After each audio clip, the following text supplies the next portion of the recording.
Good afternoon. My colleagues and I remain squarely focused on achieving our dual mandate goals of maximum employment and stable prices for the benefit of the American people.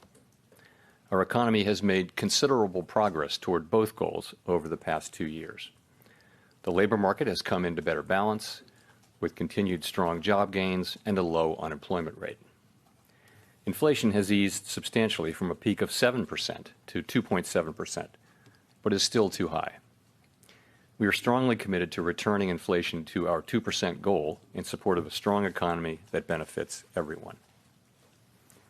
Today, the FOMC decided to leave our policy interest rate unchanged and to continue to reduce our securities holdings.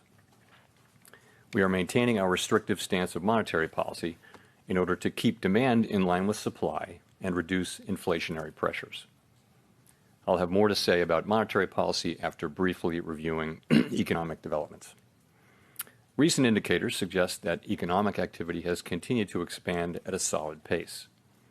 Although GDP growth moderated from 3.4% in the fourth quarter of last year to 1.3% in the first quarter, private domestic final purchases, which excludes inventory investment, government spending, and net exports, and usually sends a clearer signal on underlying demand, grew at 2.8% in the first quarter, nearly as strong as the second half of 2023. Growth of consumer spending has slowed from last year's robust pace, but remains solid. And investment in equipment and intangibles has picked up from its anemic pace last year. Improving supply conditions have supported resilient demand and the strong performance of the U.S. economy over the past year.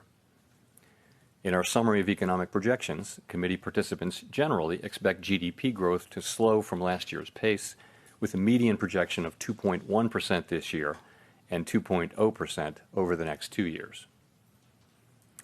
In the labor market, supply and demand conditions have come into better balance.